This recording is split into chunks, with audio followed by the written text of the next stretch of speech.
Here's a question. If you are the President of the United States and you have invited grieving families to the White House, families who lost children, parents, siblings to violent crime, what do you talk about? What do you say to them? That is not a trick question. That is the question that was answered yesterday in real time, on camera, for the whole country and the world to see. And the answer, the actual, documented, verified answer was yourself, your poll numbers, how unfair the polls are to you, how you suffer. That happened. That is real. And tonight, it is the least of our problems. Let me take you through what actually unfolded on Monday, February 23rd, 2026, because each piece of this story connects to the next in a way that tells us something very important about where this country is right now. Start at the White House. President Trump held what was billed as a solemn ceremony, honoring what his administration calls angel families, families of Americans killed by undocumented immigrants. The White House designated February 22nd as National Angel Family Day, coinciding with the second anniversary of the murder of Laken Riley, the 22-year-old Georgia nursing student whose death became a defining political symbol for this administration. That part is documented and confirmed by PBS NewsHour, The Washington Times, and the White House's own official statement. What was not in the official program, what no one planned, was what the president actually said once the cameras were rolling. According to reporting from Rolling Stone, Mediaite, and multiple other outlets that were in the room, President Trump used significant portions of this ceremony to complain about his poll numbers. He told the assembled families of victims, and I want you to understand who these people are. They are parents, siblings, they are people who have buried their children. He told them, quote, "It just amazes me that there is not more support out there." He insisted the polls showing his approval underwater were fake. He said, and this is confirmed, that he was not at 40% and that real polls showed him winning against everybody. Then he said something that stopped people cold.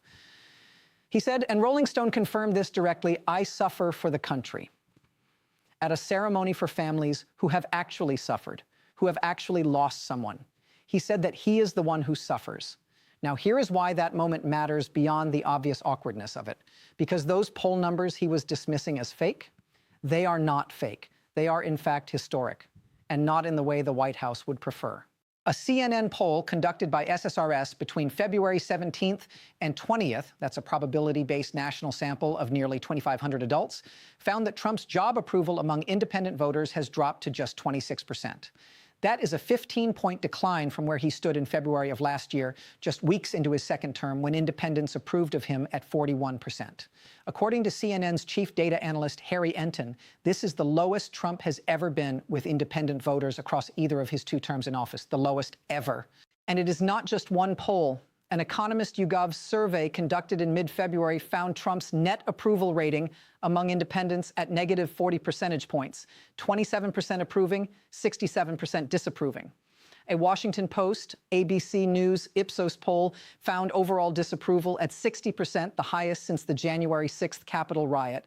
The AP NORC poll, conducted February 5th through 8th, found his overall approval at 36% and disapproval at 62%.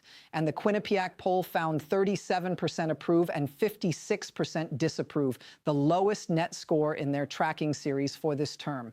These numbers are converging from multiple independent organizations using different methodologies. They are not fake. They are telling a consistent story. The story is this: a president who came into his second term with a 50% approval rating just after his inauguration has, in 1 year, shed support across every demographic group measured. A 19-point drop among Latino Americans, an 18-point drop among Americans under 45. His strongest issue, immigration, now generates a net approval rating of -3 points. His handling of tariffs generates -30 points. His handling of inflation, -32 points. These are the numbers he called fake to the faces of grieving families.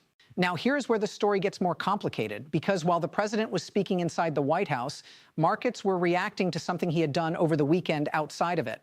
Last Friday, the Supreme Court, in a 6-3 ruling written by Chief Justice John Roberts, struck down the sweeping tariffs Trump had imposed under the International Emergency Economic Powers Act. The court concluded that the law does not authorize the president to impose tariffs, calling his legal position a transformation of executive authority that Congress never intended. Justices Clarence Thomas, Samuel Alito, and Brett Kavanaugh dissented. Markets briefly rallied on Friday after that ruling. Then on Saturday, Trump announced a new 15% global tariff, up from the 10% he announced just hours after the Supreme Court rebuke. And on Monday, according to PBS NewsHour and the AP, markets responded. The Dow Jones Industrial Average dropped 821 points, a fall of 1.7%. The S&P 500 fell 1%. The Nasdaq sank 1.1%. This is confirmed. This happened. And Trump's response to the Supreme Court was extraordinary. He posted on social media that the court had, and this is his framing, accidentally and unwittingly given him far more power than he had before their ruling. He claimed the decision approved all other tariffs and that they could now be used in, his words, more powerful and obnoxious ways. He said he was absolutely ashamed of certain justices. He suggested, without apparent awareness of the irony, that a court that ruled 6-3 against him had somehow handed him a victory. The European Union has since delayed ratification of its trade deal with the United States, saying it needs clarity on what comes next. According to CNBC, economists warned that continued escalation and uncertainty will weigh on an already fragile economic environment. GDP grew at just 1.4% annualized in the fourth quarter, largely due to a government shutdown.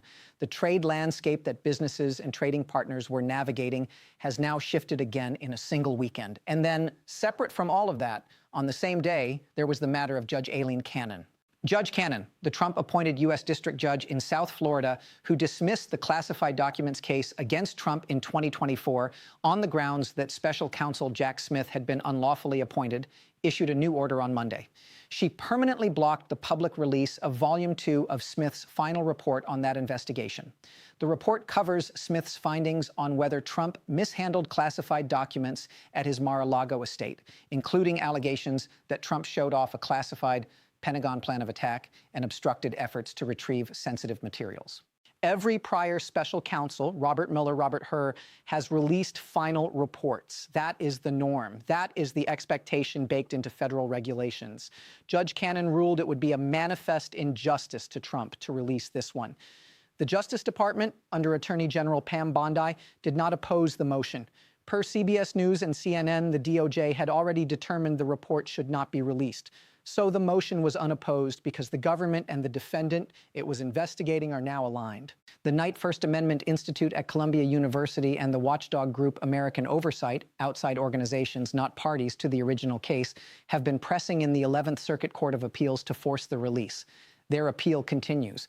American Oversight's executive director, Chioma Chukwu, said in a statement that the ruling continues a troubling pattern of decisions that shield the president from public scrutiny and place secrecy above the public's right to know. The Knight Institute's senior counsel, Scott Wilkins, called the permanent block impossible to square with the First Amendment. So here is where we are on this Tuesday, February 24th, 2026, the day of the State of the Union address. The president is heading into that chamber to speak to the country and the world tonight, facing the lowest approval ratings of his political life among independent voters, according to CNN, Newsweek, The Hill, and multiple polling organizations. The markets fell 821 points on the Dow on Monday alone, per PBS and the AP, in direct response to his tariff escalation following a Supreme Court rebuke. A federal judge he appointed has permanently sealed a special counsel's findings about his handling of classified national security documents. And the day before all of this, he stood in front of families who lost loved ones and told them that he is the one who suffers. Consider the cumulative picture that paints. In a single day, one single Monday, you have a president dismissing record-low approval ratings as fabrications while speaking to grieving families. You have markets falling sharply in response to a new tariff escalation he launched in defiance of the nation's highest court. You have a federal judge he appointed permanently sealing documents that the public paid tens of millions of dollars to investigate, with the government's own attorneys standing aside and not objecting. And outside groups, the Knight Institute, American Oversight, are left as the last people in the room still arguing that the public has a right to know what its own government found. That is the accountability gap we are living inside right now. Not a gap between what people expect and what politicians deliver. Every era has that. This is a gap between what democratic institutions are supposed to do and what they are currently able to do, given who controls them and who has been placed inside them. The question of this moment, the question that this State of the Union will either answer or fail to answer, is a straightforward one. What does accountability look like when the institutions designed to provide it are either blocked, aligned with the accused, or standing in a court of appeals, still fighting just to be heard? That is not a rhetorical question. It is the most important practical question in American civic life right now. We will be watching.